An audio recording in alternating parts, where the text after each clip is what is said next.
السلام علیکم ناظرین کرام، شروع کرتی ہوں اللہ تعالیٰ کے بابرکت نام سے جو بڑا مہربان اور نہایت رحم والا ہے۔ حضرت نظام الدین اولیاء کے خلیفہ حضرت نصیر الدین چراغ دہلوی کی روایت ہے کہ اجودھن کے اطراف میں ایک گاؤں تھا جہاں ایک مسلمان روغن گر رہتا تھا۔ سیاسی اغراض کے پیش نظر دیپال پور کے حاکم نے اس گاؤں کو تباہ کر دیا اور مقامی باشندوں کے گھر جلا دیے گئے۔ ان کا تمام مال و اسباب لوٹ لیا گیا۔ روغن گر کی بیوی نہایت حسین و جمیل عورت تھی۔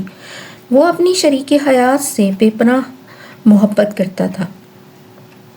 اتفاق سے اس پر کسی فسادی کی نظر پڑ گئی اور وہ عورت کو مال غنیمت سمجھ کر لے گیا۔ روغن گر پر تو جیسے قیامت ہی ٹوٹ پڑی۔ وہ بیوی کو تلاش کرتا رہا، بستی بستی کوچا کوچا پھرتا رہا مگر ناکام رہا۔ گاؤں والوں نے رحم کھا کر اسے مشورہ دیا کہ تیرے دکھ کا علاج بس ایک شخص کے پاس ہے۔ اس نے کہا، مجھے اس کا پتہ بتاؤ۔ روغن گر زار و قطار رونے لگا۔ تو بابا کے پاس چلا جا، وہی تیرے درد کی دوا دے سکتے ہیں۔ گاؤں والوں نے حضرت بابا فرید رحمۃ اللہ علیہ کی خانقاہ کی طرف اشارہ کرتے ہوئے کہا۔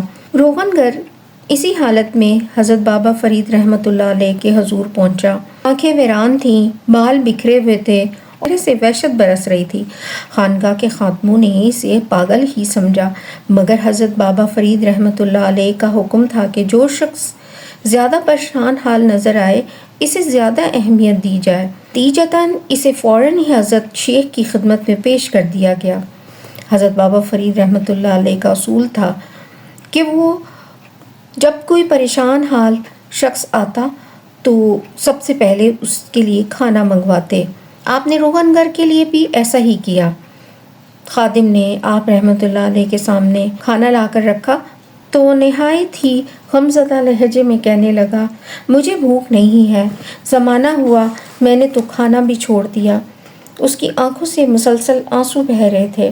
حضرت بابا فرید رحمۃ اللہ علیہ کو اس کی شدت غم کا احساس ہوا تو آپ نے فرمایا، تو اس حالت تک کس طرح پہنچا؟ روغن گر نے اپنی بیوی کے بچھڑنے کا پورا واقعہ سناتے ہوئے کہا کہ اس کے بغیر یہ زندگی ایک عذاب ہے۔ اگر آپ کے پاس بھی میرے غموں کا علاج نہیں تو میں چلا جاتا ہوں۔ آپ نے کہا، تم کھانا تو کھاؤ، عجب نہیں کہ حق تعالیٰ تمہاری ساری پریشانیاں دور فرما دے۔ روغن گر نے کھانا کھایا اور پھر وحشت زدہ لہجے میں پوچھا، میں اب کیا کروں، کہاں جاؤں؟ آپ نے فرمایا، صبر کرو۔ اس نے کہا، بابا اب مجھ میں صبر نہیں۔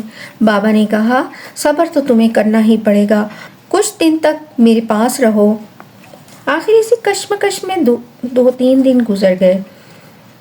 روغن گر کی مایوسی بھی انتہا کو پہنچ گئی۔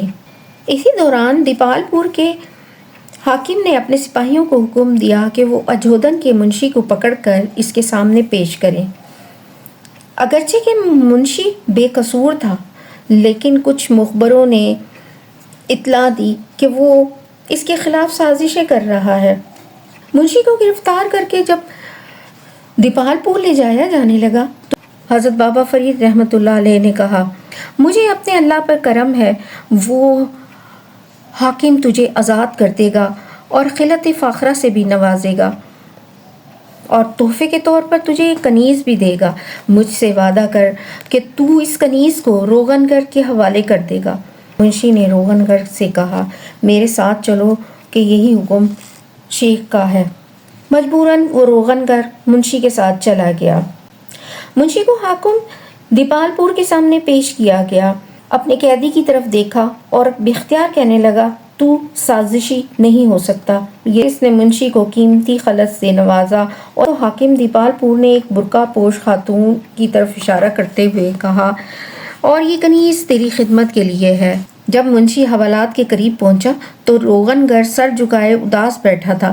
یکا یک کنیز دوڑی اور روغن گر سے جا کر لپٹ گئی۔ میں ہی تو تمہاری بیوی ہوں، یہ کہتے ہوئے کنیز نے اپنے چہرے سے نقاب الٹ گیا۔ اجودھن پہنچ کر حضرت بابا فرید کے قدموں سے لپٹ گیا۔ حضرت بابا فرید نے کہا، اب کیا چاہتا ہے؟ روغن گر نے کہا، عشق کی وہ آگ چاہتا ہوں جو کبھی نہ بجھے۔ وہ روغن گر حضرت بابا فرید کے حلقۂ ارادت میں شامل ہو گیا۔